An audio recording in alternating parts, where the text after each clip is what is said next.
Manfaat berkebun, menjaga alam, terus juga membuat kompos itu bagi saya bisa ditularkan kepada orang lain, khususnya membuat kompos dari sampah dapur. Saya memutuskan untuk organik karena saya sendiri menikmati prosesnya itu, dari membuat pupuknya, dari memanen pupuknya sampai mempergunakannya di kebun. Kemudian hasilnya sendiri menurut saya secara organik itu lebih sehat untuk kita. Selain untuk kita juga untuk ekosistem dari tanah sampai sekitarnya. Tanahnya sendiri bisa berkelanjutan.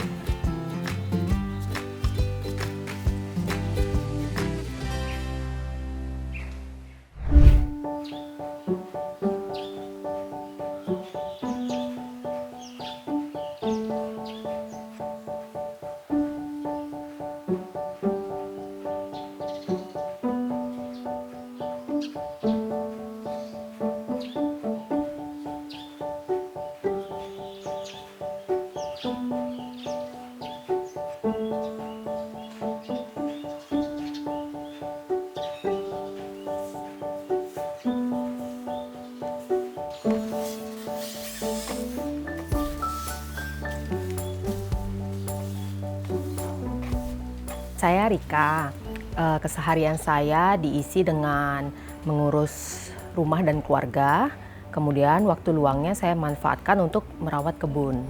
Awal mula berkebun itu sebenarnya sudah lama, tetapi waktu itu masih belum dilakukan dengan secara benar, kemudian sempat terhenti. Nah, baru-baru ini baru saya berkebun dengan lebih baik lagi.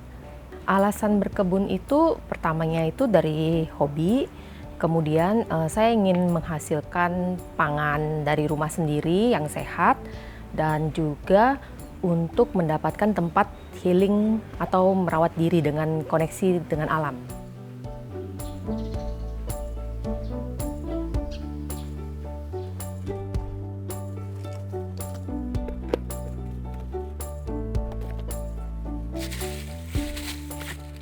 Ini adalah ember tanam yang ada di raised bed.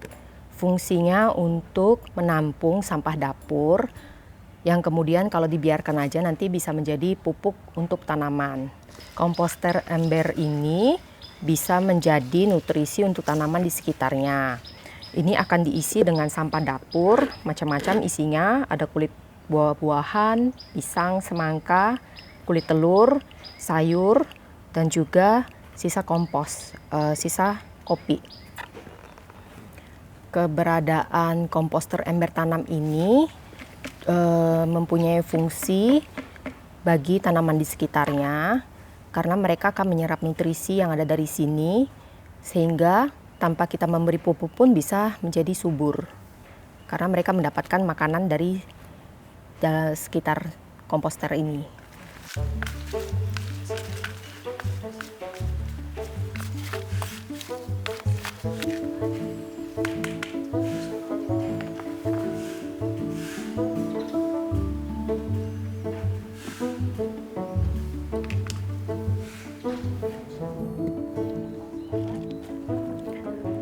Raised bed yang ini saya menggunakan konblok disusun ke atas. Kemudian ada juga raised bed yang terdiri dari bawahnya konblok, atasnya menggunakan log kayu. Menggunakan log kayu fungsinya bukan hanya sekedar estetik, tapi juga lebih menghemat konblok. Kemudian di antara raised bed tersebut saya menggunakan kerikil, di bawahnya dialasi dengan weed mat supaya gulma atau rumput tidak gampang tumbuh. Selain itu penggunaan kerikil juga menyebabkan dengan adanya air yang tergenang tidak terlalu kelihatan dan juga lebih estetik.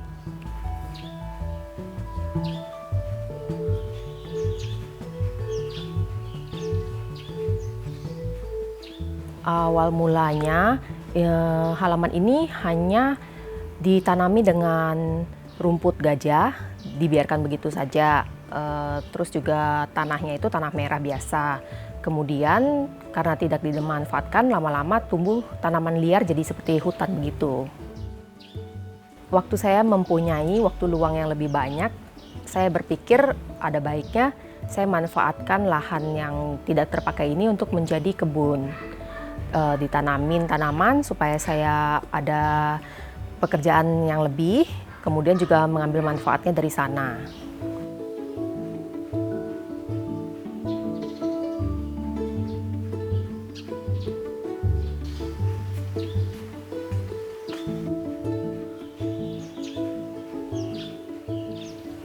Di sini saya letakkan beberapa herbs yang biasanya di dataran tinggi atau di Eropa, ini ada di daerah dataran rendah.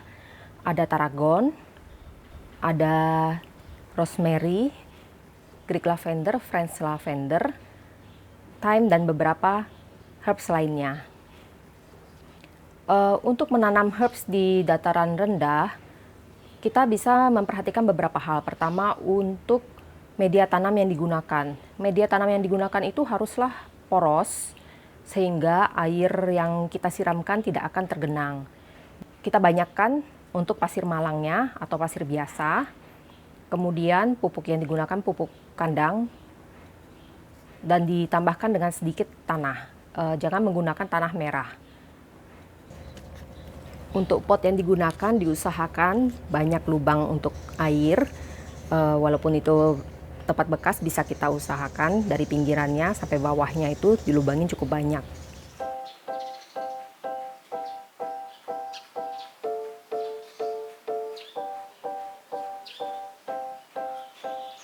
Selama berkebun rasanya senang karena saya menikmati proses dari awalnya itu, apalagi kalau kita menanam, menyemai dari kecil, kemudian bisa tumbuh sampai akhirnya bisa panen sendiri dari hasil yang kita tanam tadi.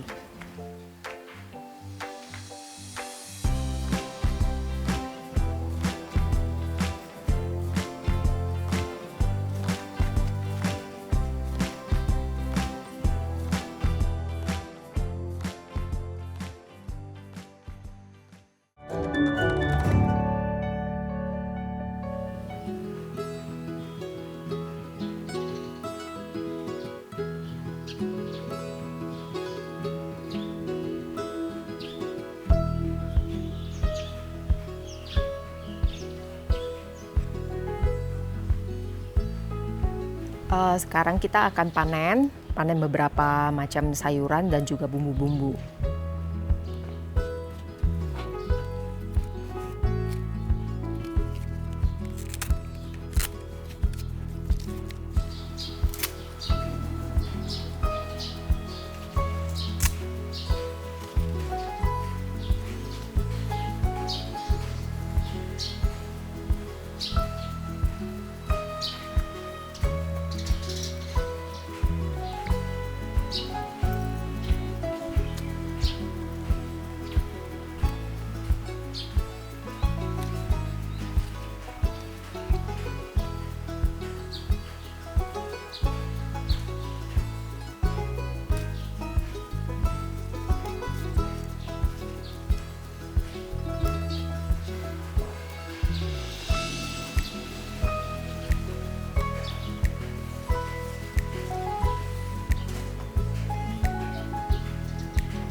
Support keluarga, untung suami mensupport banget. Karena dia juga lihat kan saya sejak ngurus anak udah nggak kerja kantoran gitu, ngapain lagi gitu. Akhirnya dia lihat saya di kebun tuh bisa sampai sore, kalau nggak dipanggil tuh kadang kalau dulu tuh kok masih di kebun terus gitu. Jadi dia support banget, cuma yang penting tahu waktu, Dan kesininya kan juga hasilnya kelihatan oke, jadi dari dia. Anak juga senang. Kalau sukanya sih ya itu tadi ya, menikmati prosesnya, bisa sarana healing.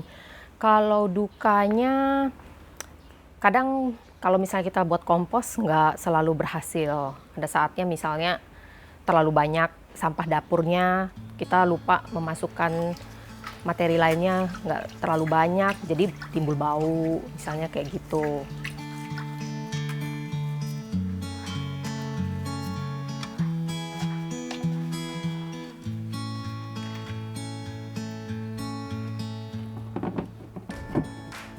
Ini adalah air lindi yang sudah difermentasikan.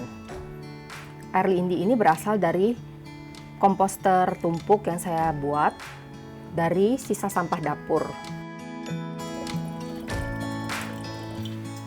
Untuk takarannya itu 1 liter air lindi dicampur dengan 10 ml bioaktivator dan 1 sendok makan gula merah. Bisa juga menggunakan mol. Dan dibiarkan selama 5-10 hari. Air lindi yang digunakan dianggap baik apabila tidak berbau busuk, tidak ada lendir yang berlebih.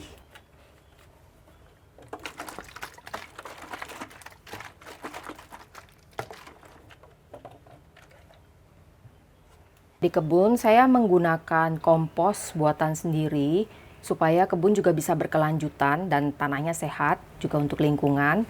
Untuk itu saya menggunakan komposter tumpuk seperti ini. Komposter ini, di atasnya ini akan kita isi dengan sampah dapur yang dicampur dengan materi coklat, dan kemudian nanti air lindinya akan tersaring ke bawah. Nanti kompos yang sudah jadi seperti ini, udah tidak berbau. Kalau untuk seperti kulit telur, memang susah terurai dan lama. Karena itu lebih baik kalau untuk kulit telur dihancurkan sampai halus.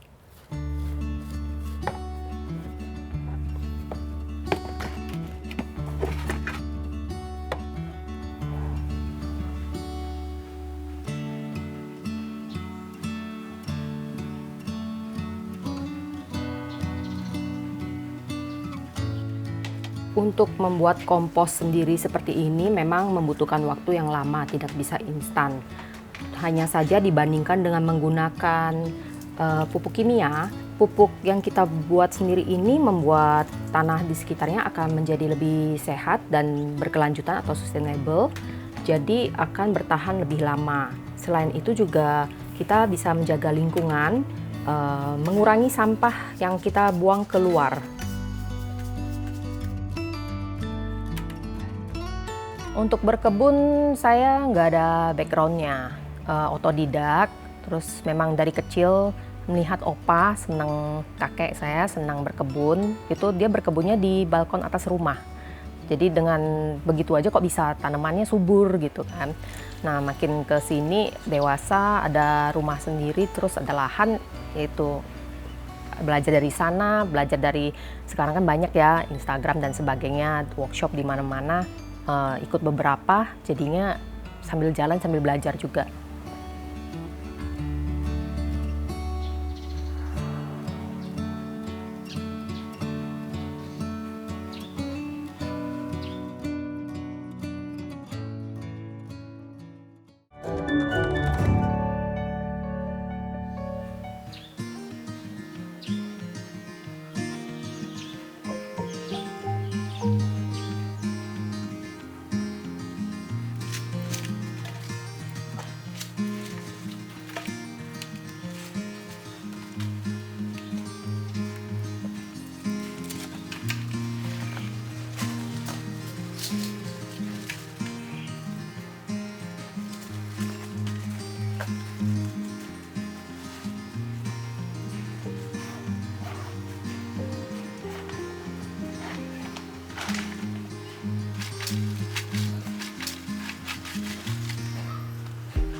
Sampah kebun tidak dibuang di luar.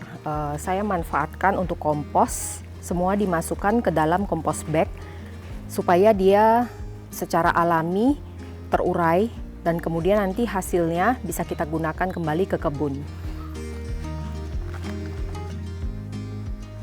Kalau bagian atasnya masih mentah, bagian bawahnya yang sudah matang bisa kita panen.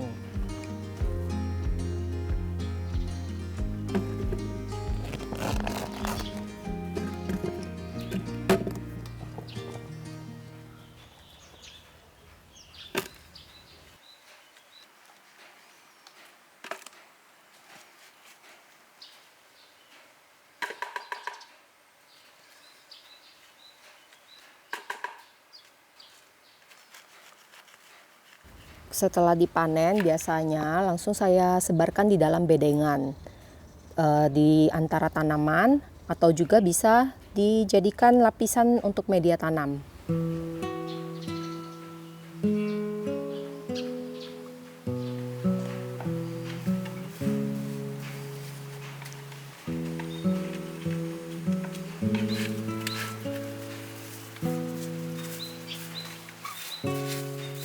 Dengan adanya kompos bag itu bisa menghemat untuk media tanam juga untuk komposnya sendiri. Karena hasil panen dari kompos sampah kebun tersebut bisa kita manfaatkan untuk media tanam. Kalau memang masih basah bisa kita jemur dulu supaya kering.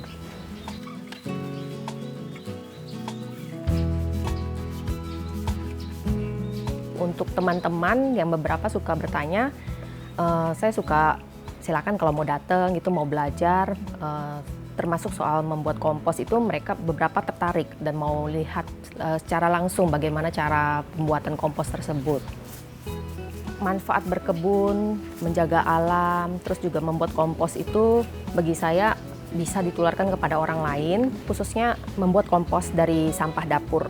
Sampah dapur itu kan banyak dan untuk menjadi masalah di beberapa tempat. Padahal itu bisa banget kita manfaatkan di rumah menjadi kompos dengan sebenarnya nggak terlalu effort gimana, dan hasilnya nanti bisa kita manfaatkan untuk kebun.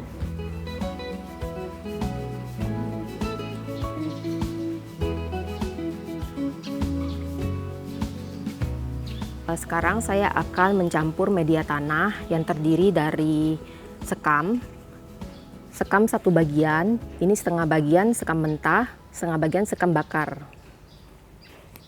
Kemudian tanah 1 bagian, setengahnya ini tanah merah, setengahnya lagi tanah hitam atau tanah subur. Kemudian yang terakhir 1 bagian adalah pupuk kandang. Pupuk kandang ini udah tidak berbau dan sudah difermentasi, jadi sudah siap pakai, sudah tidak panas lagi. Bisa kita tuangkan sekamnya.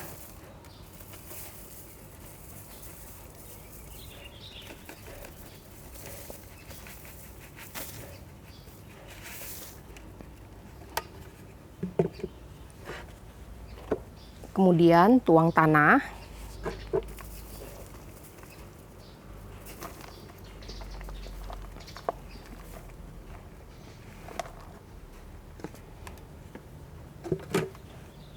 Terakhir tuang pupuk kandang.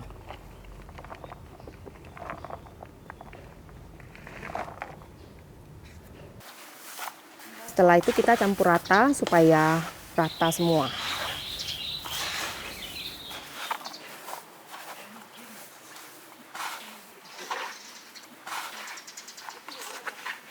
Berkebun itu kalau waktu melakukannya tidak terasa, tapi setelah itu baru terasa lelah. Hanya saja karena senang, hobi, tetap menyenangkan. Cuma memang apalagi kalau kita sudah makin berumur, mesti menggunakan timer. Pertama karena panas, kadang kalau nggak sadar jadi dehidrasi. Selama kurang lebih 20-30 menit sekali minum.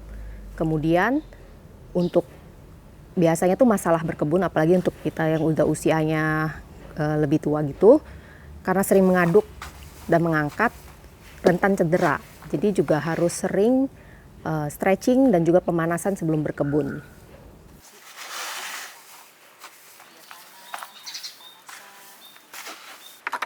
Bagian dasar akan diisi dengan ranting.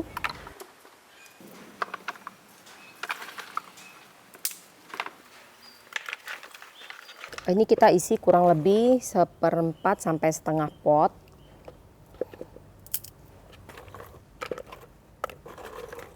Setelah ini dilapisi dengan kompos atau daun-daunan hijau atau rumput hijau yang baru dipotong juga bisa.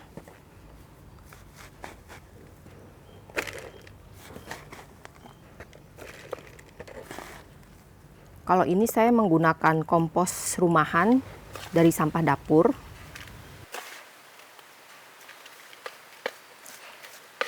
Setelah ini dilapisi dengan material kering, bisa berupa daun-daun kering.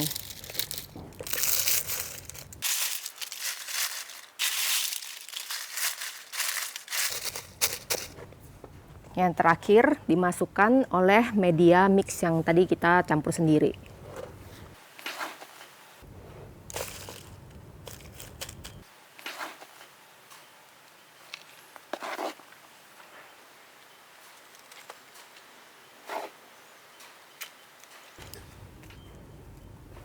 Oke, ini pot yang sudah siap kita pakai untuk ditanami atau dipindahkan dari semaian.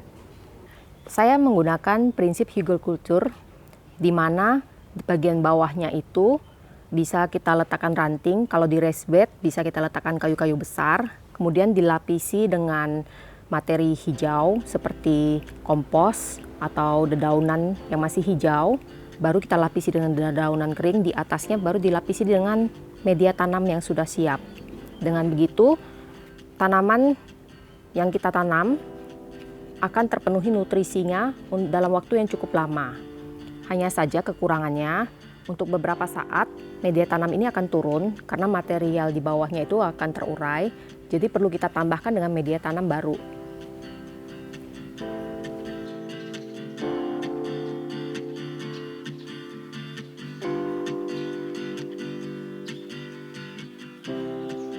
Saya memutuskan untuk organik karena saya sendiri menikmati prosesnya itu. Dari membuat pupuknya, dari memanen pupuknya, sampai mempergunakannya di kebun.